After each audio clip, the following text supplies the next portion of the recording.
여러분들이 교회로 오실 때에 또 주일이가 이런 마음이 있을 수 있고, 와, 내가 교회를 너무 오래 안 간 것 같다 이런 느낌일 수도 있어요. 오늘 제가 어느 집사님 두 분한테 그 얘기를 들었어요. 교회를 너무 오래 안 온 것 같다. 왜 그렇지? 지난 한 주 쉬었잖아요. 그냥 설날을 하루 쉬었더니 너무너무 교회를 오래 안 간 것 같다. 그러니까 제가 좋게 받아들였습니다. 아, 교회를 오고 싶은 마음이 있었구나. 안 그러면 왜 벌써 또 주일이가?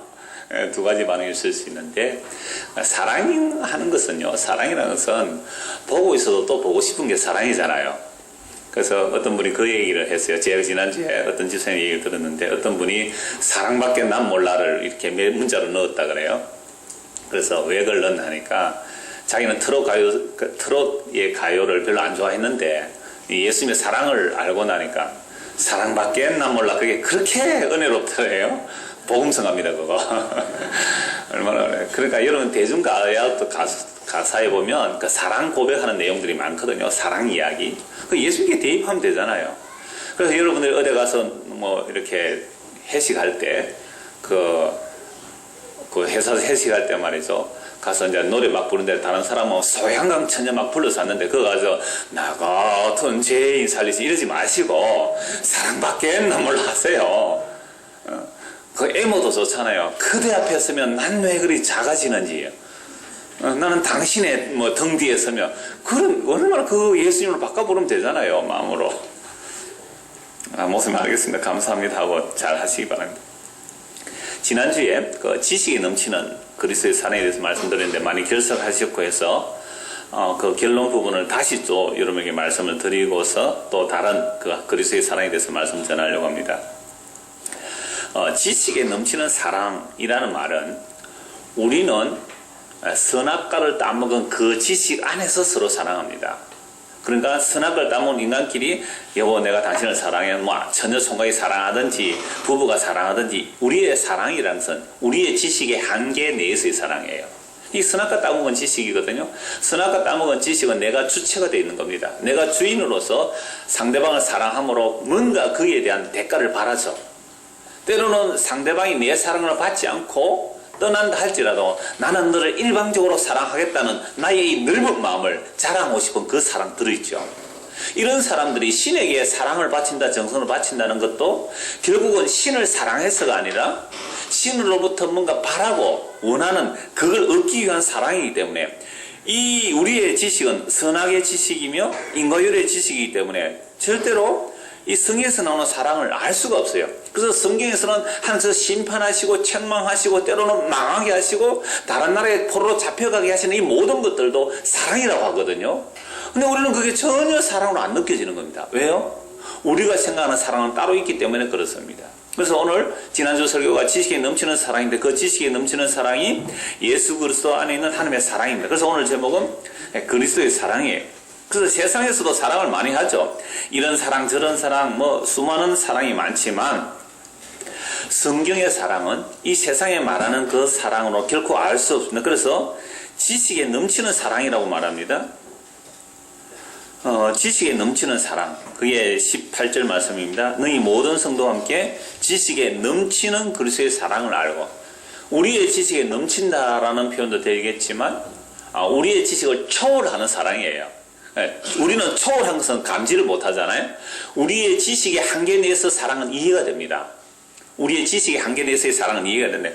그래서 어떤 사랑 이야기하면 가슴이 쩌릿쩌릿하고, 또는 어떤 사랑 이야기 들으면 눈물이 흐르고, 드라마 보면서도 울 수 있잖아요. 영화 보면서도 울 수 있고요. 어떤 사람이 참 자기를 희생해서 다른 사람을 살리는 그런 사랑 이야기 들으면 막 눈물이 흐를 수 있잖아요. 근데 이런 것들도 결국은 우리 지식의 한계 내에서의 사랑이라는 거죠. 이런 지식을 초월하는 그 사랑, 그 지식에 넘치는 그리스도의 사랑, 이 사랑을 제가 지난주에 끝부분에 말라기서를 통해서 말씀드렸습니다. 말라기 1장 1절에서 5절 제가 읽어드리겠습니다. 여호와께서 말라기를 통하여 이스라엘에게 말씀하신 경고라. 여호와께서 이르시되 내가 너희를 사랑하였노라 하나 너희는 이르기를 주께서 어떻게 우리를 사랑하셨나이까 하는도다. 나 여호와 말하노라. 에서는 야곱의 형이 아니냐. 그러나 내가 야곱을 사랑하였고 에서는 미워하였으며 그의 산들을 황폐하게 하였고 그의 산업을 광야의 이리들에게 넘겼느니라. 에돔은 말하기를 우리가 무너뜨림을 당하였으나 황폐한 곳을 다시 사으리라 하거니와 나 만군의 여호와는 이러노라. 그들은 사할지라도 흘리라. 사람들이 그들을 일컬어 악한 지역이라 할 것이요 여호와의 영원한 진노를 받은 백성이라 할 것이며 너희는 눈으로 보고 이르기를 여호와께서는 이스라엘 지역 밖에서도 크시다 하리라. 이런 구약의 마지막 성경이 말라기입니다. 이 말라기 성경에서 하나님께서 말라기 선지를 통해 이스라엘에게 경고하는데 그 경고의 내용이 뭐냐면 사랑 문제예요.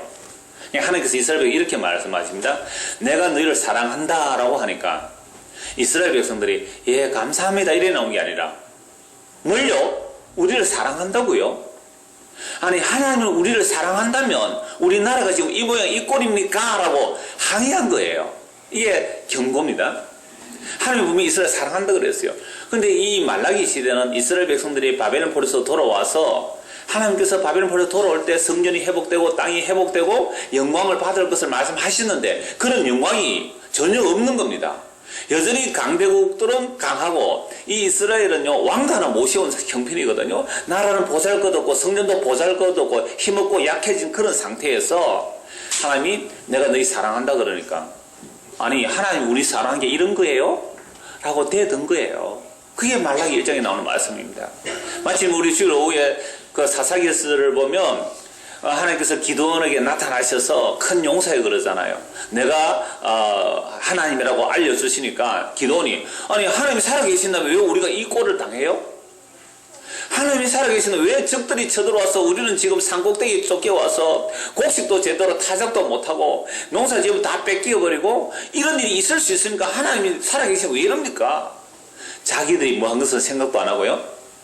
우상 숭배해서 죄를 지어서 그렇게 벌을 받고 있다는 사실은 생각도 안 하고 하나님께 대드는 모습이에요. 오늘 우리식으로 말하면 이런 겁니다.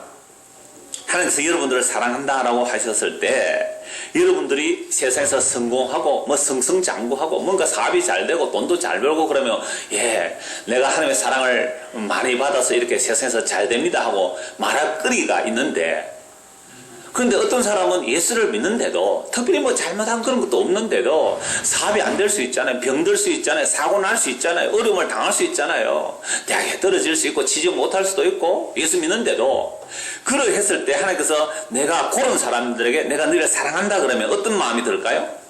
말라기 시대와 똑같을 거예요. 아니 하나님 날 사랑한다면 왜 날 이 모양 이 꼴로 만들어 놓았습니까? 아니 어떤 사람은 예수도 안 믿는 사람인데 돈을 잘 벌어가지고 이번에 고향 설날에 갔는데 그 사람이 온 동네에 큰 뭐 말 해관을 지어주고 뭐 말에 뭐 이것저것을 해주고 그 사람 이름을 막 드러내는데 그 사람은 예수도 안 믿는 사람이고 절에 나가는 사람인데 나는 예수 믿는 사람인데 평소에 걔는 내보다 공부도 못한 사람인데 어떻게 걔는 사업에 성공해가지고 동네를 위해서 이렇게 큰일을 하니까 동네 사람들이 아이고 누구 집 아들 봐라 누구 집 아들 봐라 저렇게 성공해가지고 동네를 위해서 저렇게 큰일을 하지 않느냐 온 동네 칭찬이 자자한데 세상에 어릴 때 공부도 잘하고 착하게 자랐다는 그 예수 믿는 그 집 그 덕산댁이 그 둘째 아들 그는 어떻게 된지 아니 사업을 하다 홀라당 망했대.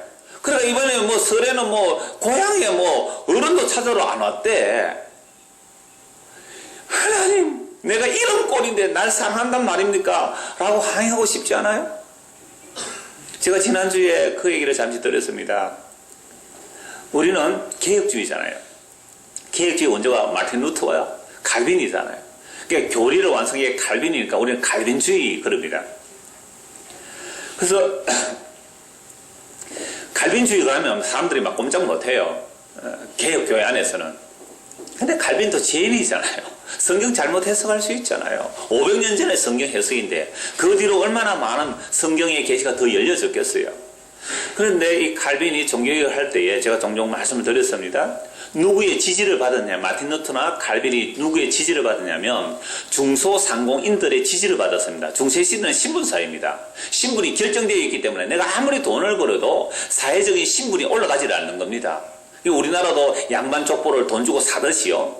그러니까 그 당시에 신분이 올라가지 않으니까 그들은 아무리 돈 벌고 자기가 뭐 이렇게 재산이 많아져도 사회적 신분이 올라가지 않는 겁니다. 그러니까 마틴 루터와 칼빈이 그 신분 제도가 무너지는 겁니다. 복음이 전거되면요. 신분 제도가 무너지니까 이 칼빈을 밀어준 거예요. 루터를 밀어준 겁니다. 중소상공인들이. 그리고 칼빈이 뭐라고 얘기를 했냐면 직업 소명설에 대해서 얘기했거든요. 모든 직업은 하나님께서 주신 신성한 직업이다 해버렸습니다. 그 당시에 성직자가 최고의 성직자는 거룩한 직업이라 그랬잖아요. 이거 완전 무너뜨려 버린 겁니다. 목사만 거룩한 일을 하는 것이 아니라 내가 공장에서 일하는 것도 거룩한 일이라 해버린 거예요. 대단한 환경 바뀌었죠. 중소상공인들은. 그래. 나 신부라고 그들먹거리면서 되게 자기들만 거룩한 일을 하더니 우리도 거룩한 일을 맞네? 종교계에 지지를 보낸 겁니다. 그랬을 때에 그러니까 직업 소명서를 얘기했기 때문에 모든 직업은 하나님께서 주신 신성한 직업이다라고 해버렸기 때문에 그러면 그 직업을 통해 내가 성실히 일해서 돈을 벌었을 때 뭐 나쁜 짓 하고 막 부정부패 뭐 그런 거 하지 말고 정당하게 정직하게 성실하게 일해서 내 재산이 늘어난다면 그것은 직업 소명서이니까 하나님께서 나에게 주신 축복의 증거라고 한 거죠. 그래서 막스 베버 같은 독일의 사회학자는 모든 자본주의의 발전은 칼빈 때문에 일어났다. 개혁주의 때문에 자본주의가 일어났다. 그 일리 있는 이야기입니다. 그러니까 이 개혁주의가 들어가는 곳에는 자본이 굉장히 발달하게 됩니다. 이건 우리가 하나님을 잘 섬겨서 하나님 걸로부터 복을 받았다라는 차원이 전혀 아니에요. 이 문화현상이고 경제현상이 되는 겁니다. 그래서 열심히 일해서 돈 잘 벌자. 그런데 중세시대는 그런 사상이 없었거든요. 그래서 종교개혁을 통해 이런 사상이 전파되니까 복음이 전거되면 잘 산다는 개념이 같이 이렇게 뒤섞여서 가버린 겁니다. 자, 그런 사상이 번영신앙계 한국 교회 안에도 들어왔어요. 우리 한국에 한 120, 30년 전에는 이런 복음이 없었습니다. 예수님 그때는 일제 치하에 그 근대 말에 그 환란과 그 고난 가운데서 예수 믿으면 자꾸 내세지향적이었어요. 물론 우리의 신앙은 내세지향적이 맞습니다. 현세적인 거 아니에요. 그러니까 그 당시는 그래도 힘들고 어려우니까 하늘을 소망했는데 새마을운동과 함께 이 경제가 번영하면서 번영신학이 함께 들어서 섞여버렸죠. 그러면서 칼빈이 말했다는 겁니다. 예수를 잘 믿으면 내가 직업에서 돈을 많이 벌면 성공한 것이 하나님의 축복의 증거라 해버린 거예요. 물 만난 고기죠. 그동안 금욕적이고 내가 어떻게 하나님을 섬긴다는 것은 세상에서 좁은 길 그런 건 줄 알았는데 세상에서 성공해서 돈을 많이 버는 것이 하나님의 축복이라는 이야기를 누가 했다고요? 칼빈이 했잖아요. 우리가 개혁교회면 칼빈을 빼놓을 수가 없어요. 이야, 이제 물 맞는 고기입니다. 목사들이 담대하게 외칠 수 있는 거예요. 여러분들 열심히 일해서 성공하십시오. 복 받으십시오. 부자 되십시오.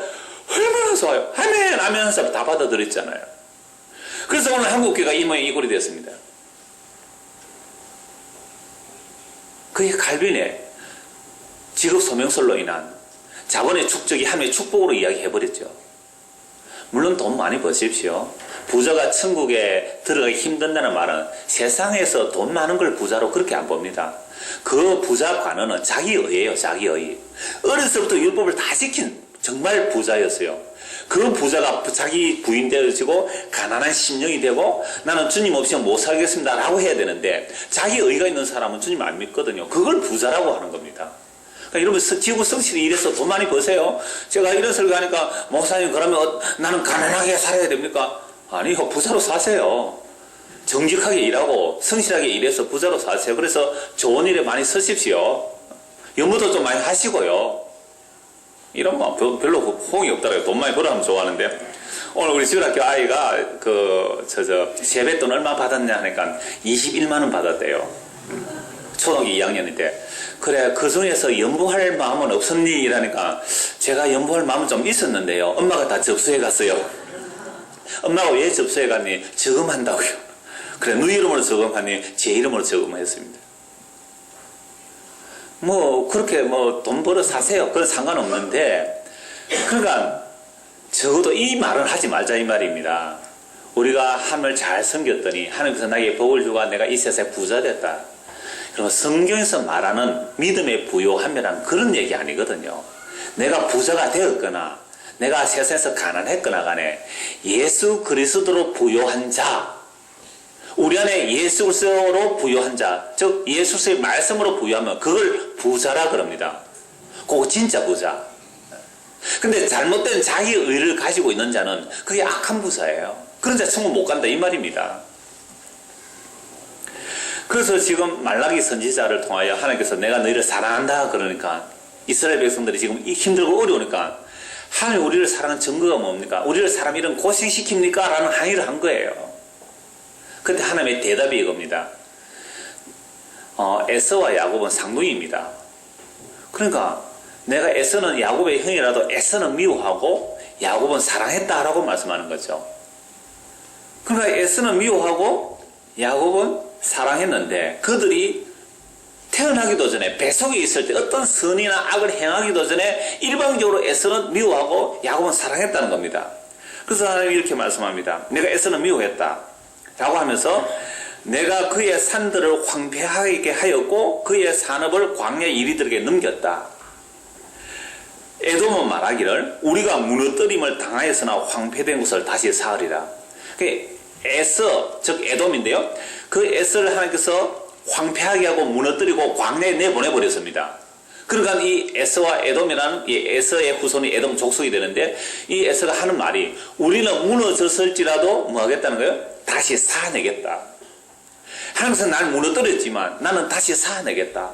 이게 불굴의 정신이거든요. 그래서 이 에서는 성공했습니다.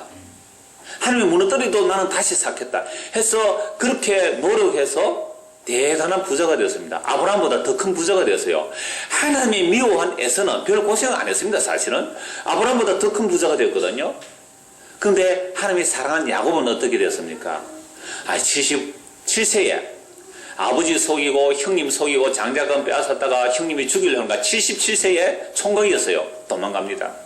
외삼촌 집으로 도망가서 아내 얻기 위해서 14년, 물론 자기 사랑하는 아내로서 7년 봉사했는데 외삼촌 때 속아서 누이를 죽어서 또다시 7년에서 14년 아내에 위해서, 그리고 나머지 6년은 자기 재산을 위해서 일을 했는데요. 야곱이 이렇게 말합니다. 불철주야. 밤에는 눈 붙일 겨를도 없이 짐승 때 양을 짐승이 잡아가면 안 되니까 눈 붙일 겨를도 없이 수고를 20년 했어요. 그래서 조금 재산 모았어요. 그러나 S에 비하면 이건 잽도 안 되는 재산이죠. 자, 그렇게 20년 죽도록 자기 재산을 모았습니다. 가문을 이루었죠. 자, 하나님이 미워하는 에서는 역시 불철주의와 불굴의 정신으로 노력했고 야곱도 아주 불굴의 정신으로 노력했습니다. 자기 머리 온갖 잔머리 다 굴러가면서 양털 뭐 얼룩덜룩하게 만들기 위해서 온갖 작전을 다 쓰잖아요. 그러한 잔머리를 쓰면서 성공하려고 한 이유가 뭘까요? 야곱이 내가 하나님의 사랑을 받았고 내가 하나님의 택함을 받은 장자라는 겁니다. 그러나 내가 세상에서 성공해야지 하나님의 장자된 증거가 되지 않겠느냐고 그렇게 열심히 노력한 거예요. 제가 칼빈 이야기하고 같이 연결되죠? 우리가 이 땅에서 하나님의 복을 받은 증거가 뭡니까? 내가 세상에서 다른 사람보다 더 잘 돼야 된다는 것, 이게 야곱의 생각이었어요. 그래서 야곱이 죽었동 살동 자기 재산을 좀 불려놓았는데 하나님께서 에서를 만나기 전에 약복강 건너기 전에 그 환도벌을 쳐버리잖아요.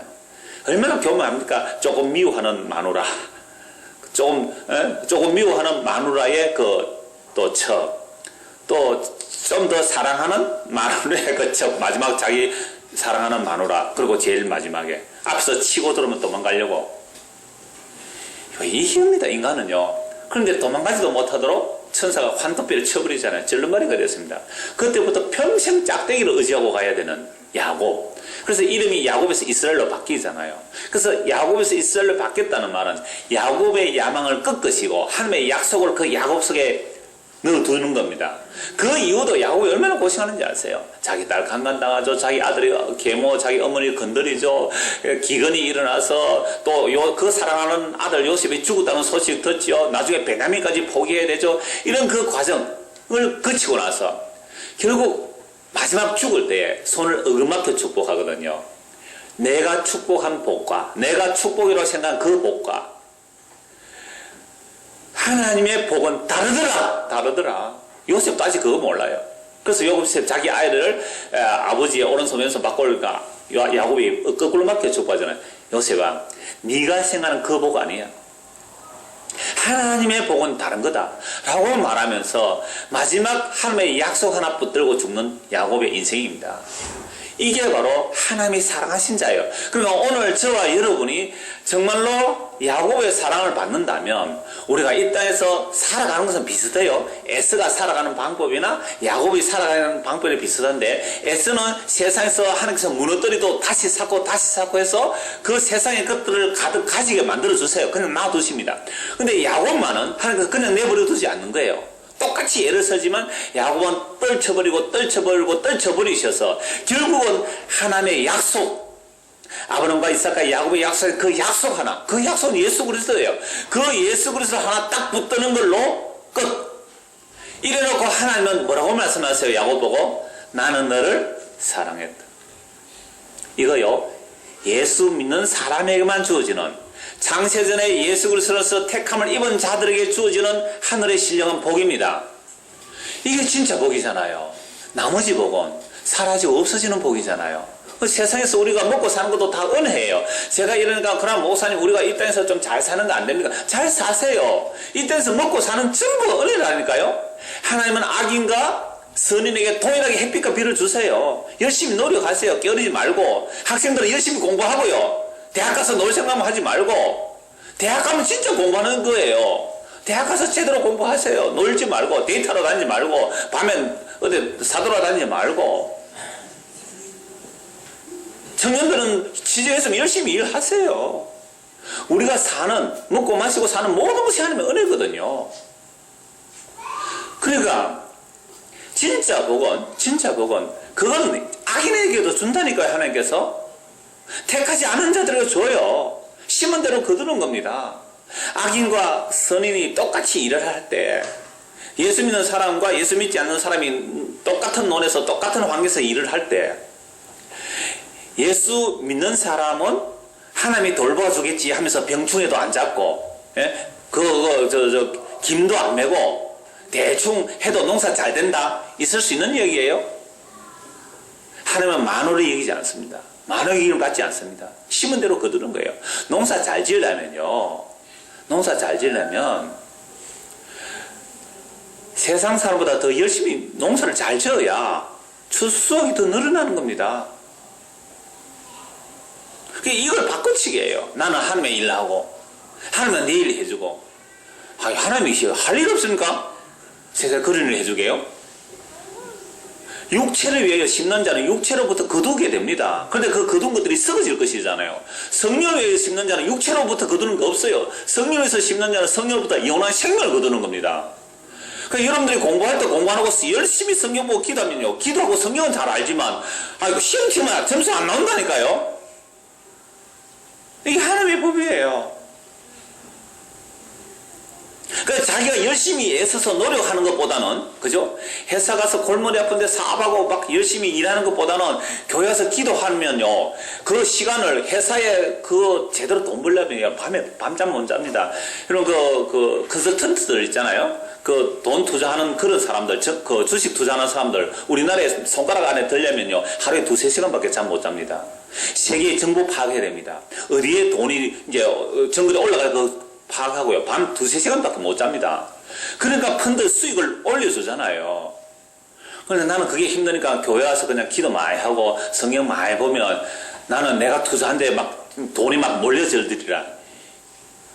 간혹 실수로 그런 일이 있을 수 있어요.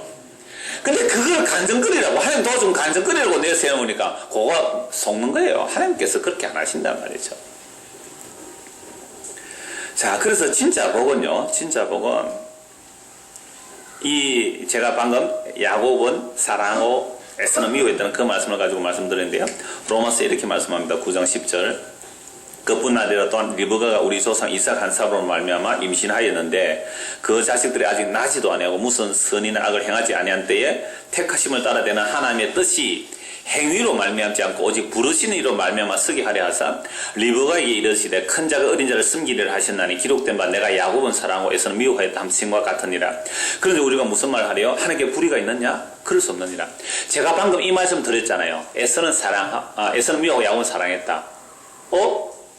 하나님 그럴 수 있습니까? 태어나기도 전에 무슨 선이나 악을 행하기도 전에 하나님 일방적으로 정할 수 있어요? 라고 대드는 요게 뭐라고요? 선악과 지식이에요.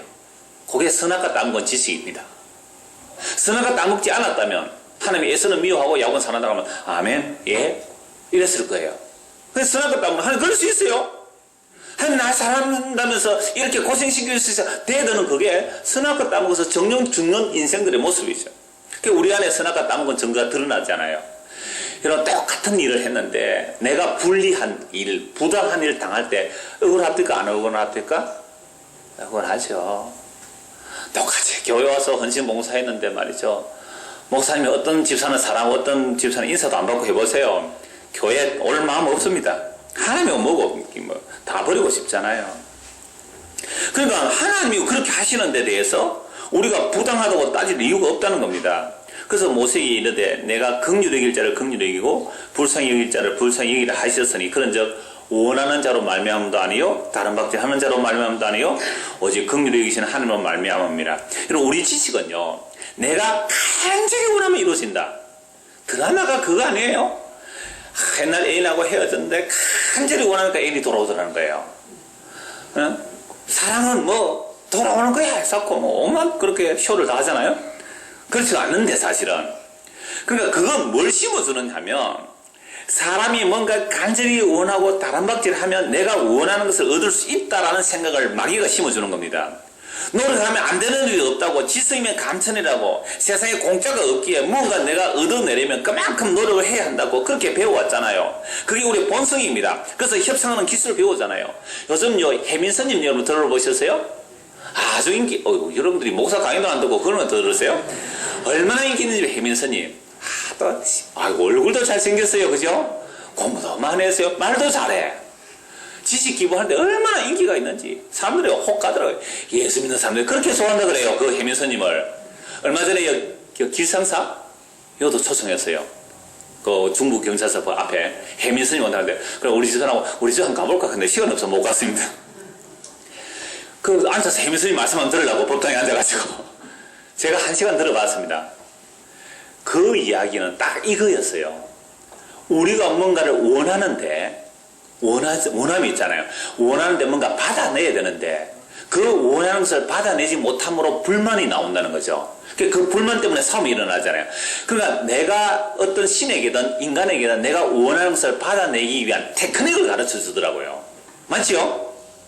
그러니까 내가 부모님으로부터 만약에 용돈을 한 달에 10만 원씩 받고 싶단 말이에요. 근데 지금 부모님은 용돈을 한 달에 5만 원밖에 안 주는 겁니다. 그러면 10만 원을 받기 위해서 어떻게 해야 되겠느냐고 테크닉을 가르쳐 주는 거예요. 그러니까 무릎을 치는 겁니다, 사람들이. 그래, 그러면 내가 그걸 받겠다. 거래의 기술, 거래하는 기술을 가르쳐 주더라니까요. 그러니까 사람들이 너무너무 좋아하는 겁니다.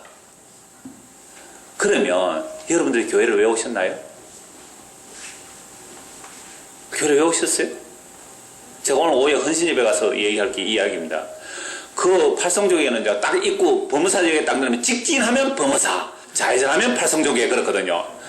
절로 안 가고 왜 교회로 왔어요? 그러니까 보세요.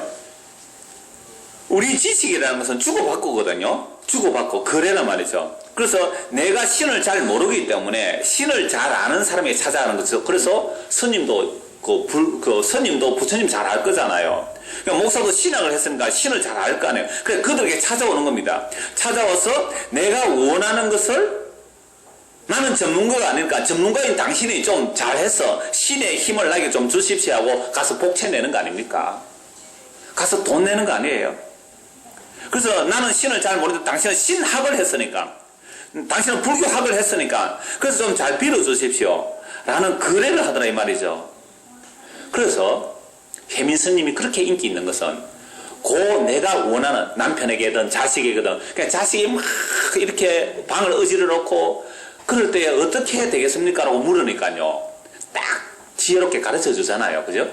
요렇게 하라고. 테크닉이거든요. 그게 거래의 기술입니다. 거래의 기술. 그게 사람들이 혹하더라니까요. 제보고 그런 질문하면 어떻게 할까요? 그냥 죽으세요. 끝. 그냥 죽으세요. 그보다 더 확실한 해답이 없잖아요. 거래의 기술을 가르쳐주면 사람들이 좋아하더란 말이죠. 왜? 이해가 되기 때문에. 그래서 정성받자 복받자는 이야기가 설득력 있는 것입니다. 그런데 하나님의 사랑은요, 내가 사랑받고 싶다고 사랑해 주시는 것도 아니고, 내가 원한다고 되는 것도 아니고, 달려간다고 되는 것도 아니고, 긍휼히 여기시는 하나님의 일방적인 선택과 사랑입니다. 그러니까 이런 얘기하면 여러분들 마음에 이런 마음이 들죠. 에이씨 나오죠? 괜히 내가 열심히 했네 그동안. 괜히 내가 열심히 했잖아 그동안. 그럴 바에 내 말라고 열심히 하겠노? 라는 마음이 또 들어오더라 이 말입니다. 이것도 무슨 지식요? 선악을 하는 지식의 결과예요. 그런 지식 들어오면 괜히? 이러하기 때문에 성경에서는 우리가 아는 지식으로서는 하나님의 사랑을 알 수 없어요. 그래서 간단히 제가 한두 가지 이야기만 하겠습니다. 올해 금요일 성경 공부했는데요.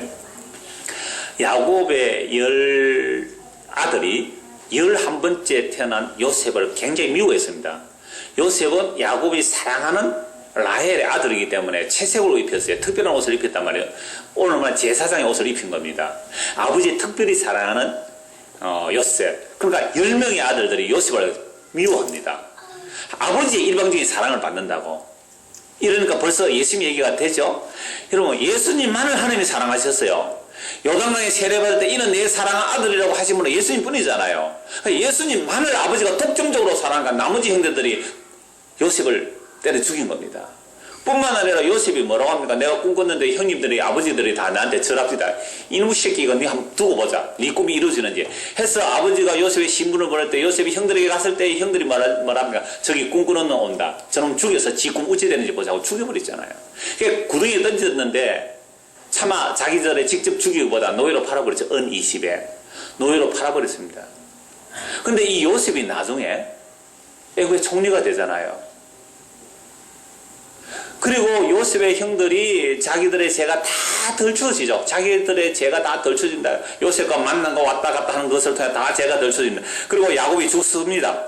야곱이 죽고 나서 요셉의 형들이 걱정이 된 거죠. 아버지 살아계셨을 때는 아버지 때문에 우리를 봐줬는데 아버지 죽었으니까 이제 요셉이 옛날 그거 생각 우리를 보복하면 어떻게 할까 겁이 나가지고 직접 가지도 못하고 요셉하고 친한 어떤 관리를 보냈겠죠. 아버지가 살아계실 때 너희 형제들끼리 우애있게 지내라고 아버지가 말했으니까 우리 형들을 좀 용서해달라고 사람을 보낸 거예요. 요셉이 그 말을 듣고 울어요. 왜 울었을까요? 우리 형님들은 아직도 뭘 몰라요? 용서를 모르구나. 우리 형님은 아직도 사랑을 모르나. 그래서 요셉이 울고 있어요. 근데 형들이 또 와서 엎드려서 요셉에 엎드려가지고 우리를 살려달라고. 우리가 잘못했다고. 우리는 너를 죽였는데 제발 좀 살려달라고. 그때 요셉이 하는 말이 그렇습니다.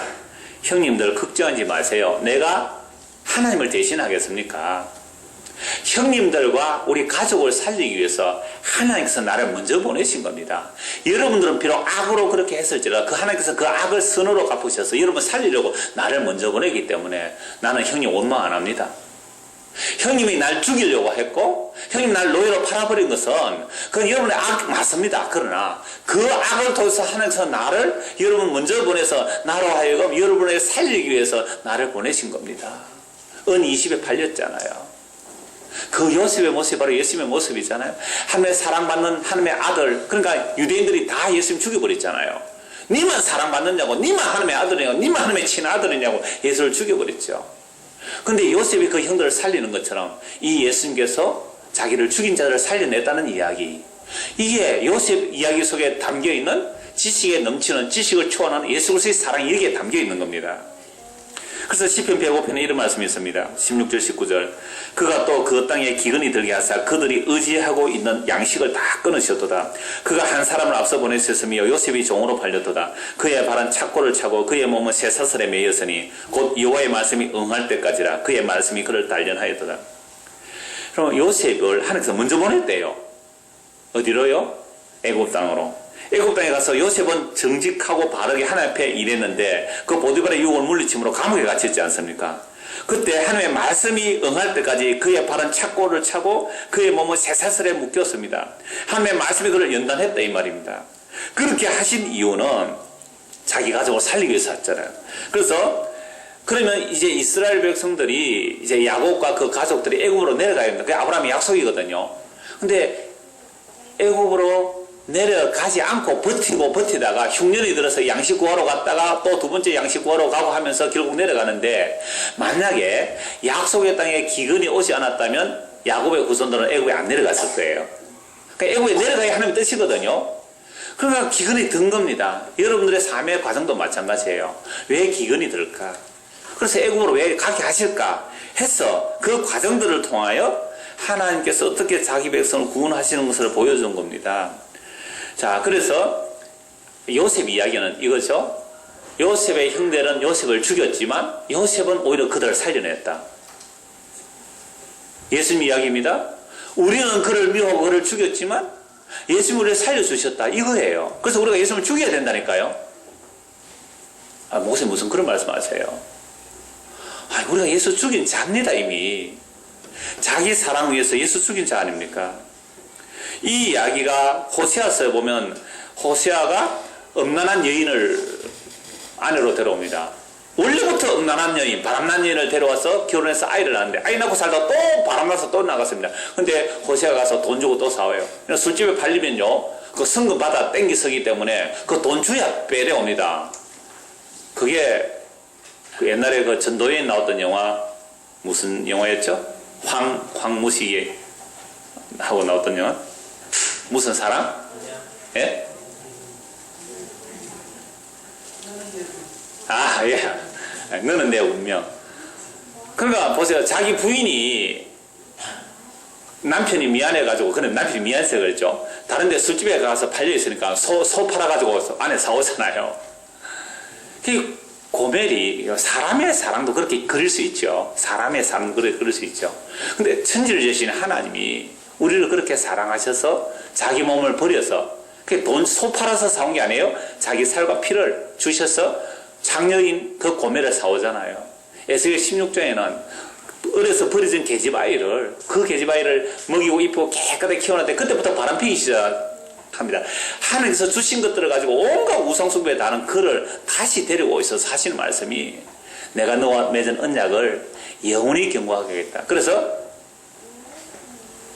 호세아서는 이렇게 말씀합니다. 내가 네게 장가들어 영원히 살되 공의와 정의와 은총과 긍휼의 기쁨으로 네게 장가들며 진실함으로 네게 장가들리니 네가 여호와를 알리라. 너는 아무리 바람 피워도 내가 너에게 진실함으로, 내가 너에게 공의로, 내가 너에게 긍휼로, 내가 너에게 장가들겠다는 겁니다. 내가 은총 너에게 장가들겠다. 그래서 내가 너와 영원히 함께 살게. 그러면 네가 나를 여호와인 줄 알리라.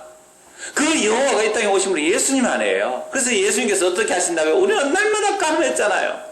날마다 예수 때려 죽인 자 아닙니까? 요셉의 형들처럼 우리는 고멜처럼 날마다 음행한 자들입니다. 날마다 바람핀 자들입니다.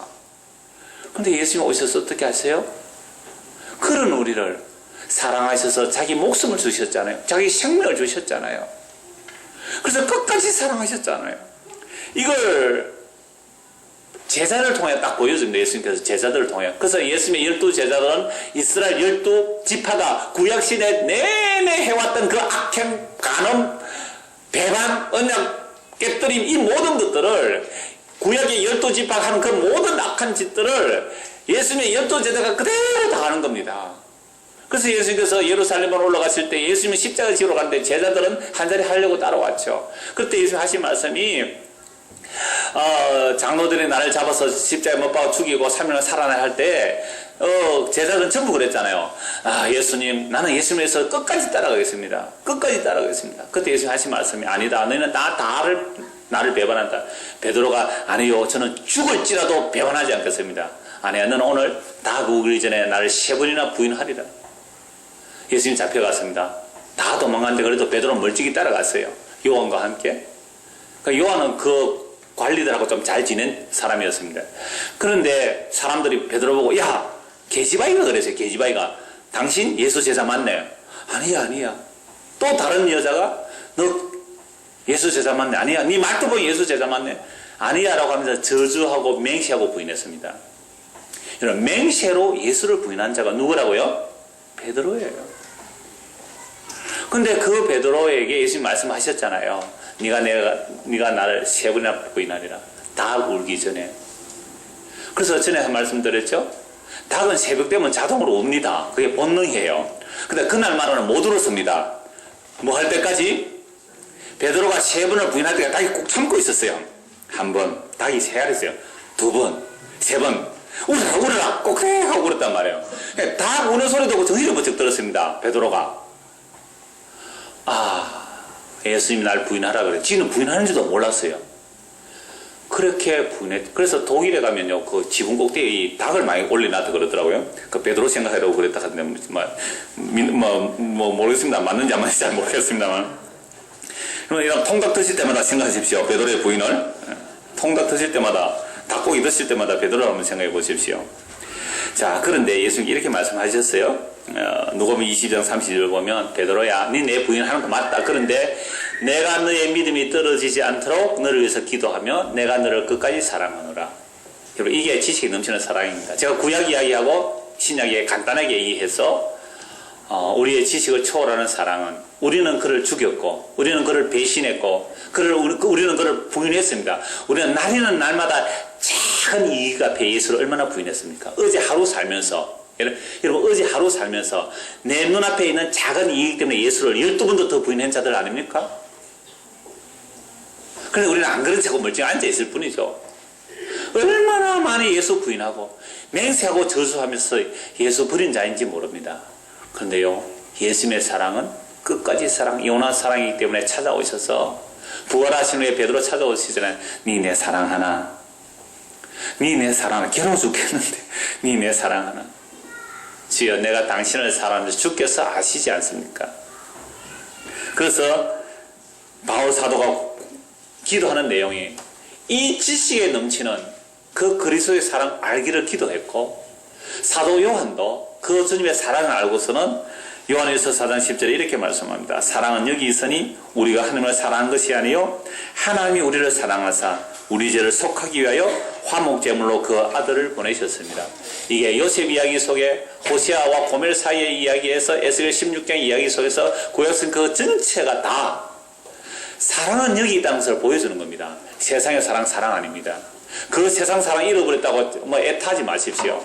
사랑은 여기 있나니, 이것도 사랑 아니고 그것도 사랑 아니라는 겁니다. 사랑은 오직 여기 있나니, 우리가 하나님을 사랑한 것이 아닙니다. 우리는 우리밖에 사랑 안 했습니다. 그런데 하나님이 우리를 사랑하셔서 우리 죄를 속하기 위해서 하나님의 아들을 속죄 제물로 내어주신 것, 이것이 우리의 지식을 초월하는 진짜 사랑입니다.